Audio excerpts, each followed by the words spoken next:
بسم اللہ الرحمن الرحیم۔ تو بچوں، ہم نے نظم بہادر کسان پڑھی۔ اب اس نظم کی مشق ہے، ایکسرسائز ہے۔ ہونا تو یہ چاہیے چونکہ اب ہم کلاس روم میں موجود نہیں ہیں، ان سوالات کے جواب پہلے آپ خود سے دیتے، اس کے بعد پھر لکھائی کا یا لکھائی کی جو ہے اس کی باری آتی، لیکن بدقسمتی سے ہم تو کلاسوں سے ایک دوسرے سے دور ہے، موبائل ذریعہ بنا ہوا ہے، لہٰذا اس میں چند سوالات جو ہے وہ میں آپ کو سمجھانے کی کوشش کرتا ہوں۔ اس میں سوال نمبر 3، والدین اگر یہ کر سکے کہ بچوں سے خود سے ان سوالات کے جوابات پوچھے اور ان کو حوصلہ دے اور ان کو انکریج کرے تاکہ ان کے اندر یہ ایبلٹی پیدا ہو سکے کہ خود سے جواب دے سکے، تو بڑی اچھی بات ہوئی۔ سوال نمبر 3 میں ہم قافیہ آپ کو سمجھایا جا رہا ہے۔ پہلے تو یہ سمجھ لو کہ ہم قافیہ ہے کیا۔ ہم قافیہ سے مراد وہ الفاظ ہوتے ہیں جو لکھنے میں اور معنی میں ایک دوسرے سے مختلف ہوتے ہیں، لیکن ان الفاظ کی آوازیں جو ہیں وہ یکساں ہوتی ہے، اور اس کو ہم قافیہ الفاظ کہتے ہیں۔ یہاں پر کسان یعنی اس کے ہم قافیے بنانے ہیں، اور راز دیا گیا ہے تو اس کے ہم قافیے بنانے ہیں۔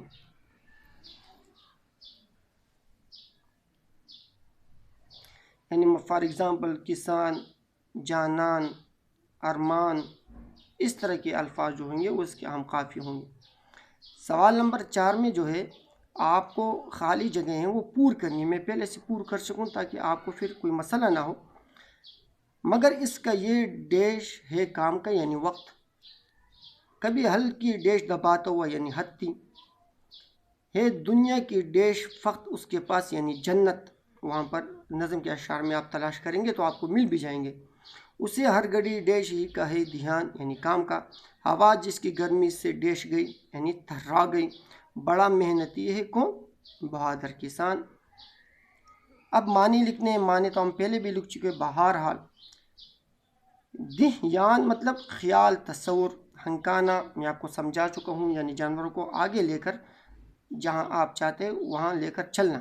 ہتھی وہ دستہ یا دستی جس پر کسان ہل چلاتے ہوئے ہاتھ رکھتا ہے۔ ترانا مطلب کھانپنا، باس مطلب خوشبو۔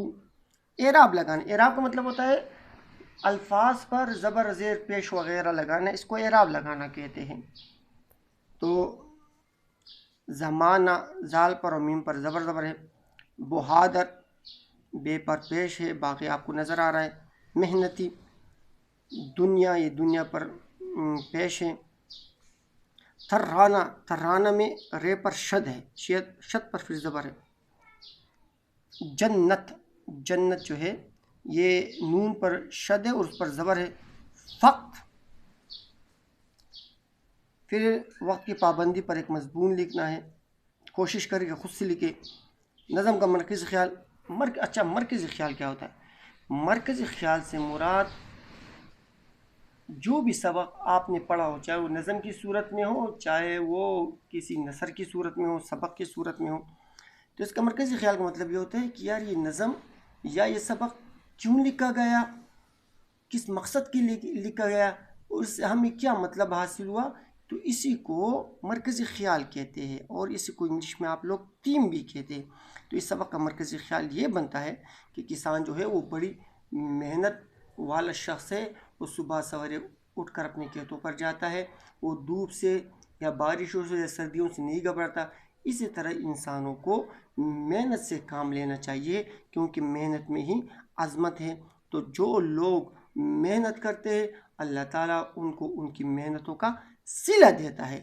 لہٰذا بحیثیت اسٹوڈنٹ آپ کو بھی اپنی پڑھائی میں انتہائی محنت کرنی چاہیے۔